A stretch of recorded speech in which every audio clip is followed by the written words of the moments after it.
इन झूठे मक्कार और गद्दार लोगों को धूल चटा करके दिखाएंगे। लड्डू बांट के खुशी मना रहे हैं। किस चीज को लेके आज खुशी मनाई जा रही है, ये साफ तस्वीर आप देख रहे हैं। सरकार की जो हठधर्मिता है, चाहे वो मोदी सरकार हो और चाहे वो हरियाणा की गठबंधन सरकार, बल्कि मैं गठबंधन नहीं कहूंगा, ठगबंधन की जो सरकार है, उसकी जो किसान विरोधी चेहरा है, किसान विरोधी नीतियां हैं और आंदोलन के बावजूद किसानों के ऊपर जो अन्याय और अत्याचार हो रहे, और भारतीय किसान यूनियन ने और पूरे प्रदेश के किसानों ने भाजपा और जजपा को, दुष्यंत चौटाला और मनोहर लाल खट्टर जी को खुली चेतावनी दी थी कि हमारी ताकत का एहसास करवाएंगे, किसान की ताकत दिखाएंगे और बड़ौदा के अंदर आपको धूल चटाएंगे।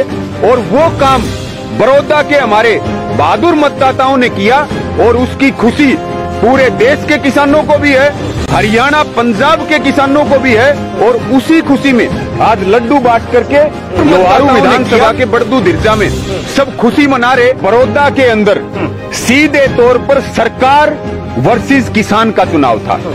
अगर इस बात के भ्रम में कांग्रेस है कि वहां पर कांग्रेस जीती है, मैं आपको स्पष्ट कर दूं कि वहां कांग्रेस नहीं जीती है, वहां किसान जीता है। योगेश्वर दत्त की हार नहीं हुई। हम इस बात को सीधे तौर पर मानते हैं। योगेश्वर दत्त इस देश की शान है, इस देश के खिलाड़ी हैं और उन्होंने देश का नाम पूरी दुनिया में रोशन किया। योगेश्वर दत्त कभी हार भी नहीं सकते, लेकिन वो एक किसान विरोधी पार्टी के पाले में जाकर के और उनकी टिकट लेकर के आए। हमें इस बात का दुख है कि एक देश की शान आगे आई, लेकिन हारा कौन है वहां पर? वहां पर आ रही है भाजपा की नीतियां, वहां पर आ रही है मुख्यमंत्री मनोहर लाल खट्टर जी की नीतियां, और दुष्यंत चौटाला जी वहां पर सीधे तौर पर आ रहे हैं। ना तो कांग्रेस वहां जीती, जीता है किसान। अगर किसान की ताकत ना होती तो कांग्रेस की किसानों से बोलते हैं, उसका पर्दाफाश हम समय समय पर आपके बीच करते हैं। ये दिवाली अपनी तो मना रहे क्योंकि कृषि मंत्री जी तो उद्योगपति हैं, चाहे भले ही वो कृषि मंत्री हो, लेकिन उनको किसान की दिवाली की चिंता नहीं है। आज किसानों को 45 दिन हो गए, 40 दिन हो गए, चाहे वो धान के किसान हो, बाजरे के किसान हो, मूंग के हो, कपास के हो, वो अपनी पेमेंट के लिए तरस रहे कि भाई मेरे खाते में कब पैसा आएगा, मैं भी तो दिवाली का त्योहार मनाऊं, मैं भी तो अपने घर में बच्चों के लिए कुछ लेकर के आऊं। लेकिन हालात क्या है? हालात हमें देखने की जरूरत है। सरकार का नियम है कि 72 घंटे में पैसे देंगे।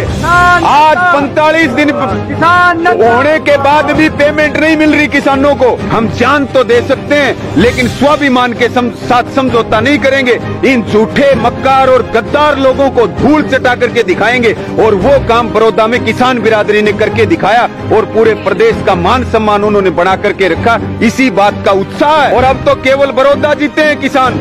अगर सरकार नहीं मानी तो ये केवल एक ट्रेलर है। सरकार को किसान पूरी फिल्म दिखाने के लिए तैयार हैं और पूरा हरियाणा जीतने की ताकत भी किसान बिरादरी के अंदर है। हमारी रगों में किसान माता का खून दौड़ रहा है कि आज लंबा अरसा बीतने के बाद भी कृषि मंत्री जेपी दलाल जी अपने विधानसभा के गांव में आने की हिम्मत नहीं कर रहे। ये ताकत किसानों की है और इतना भय है। सुरक्षा लेकर के कितने दिन घूमेंगे? एक मंत्री के पीछे 500 पुलिस वाले कब तक सुरक्षा लेकर के घूमेंगे?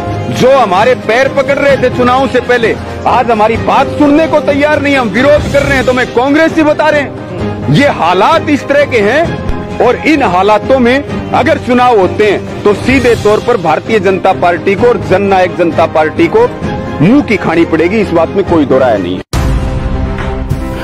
आप देख रहे हैं हरियाणा न्यूज 24, जहां हर खबर मिले सच के साथ।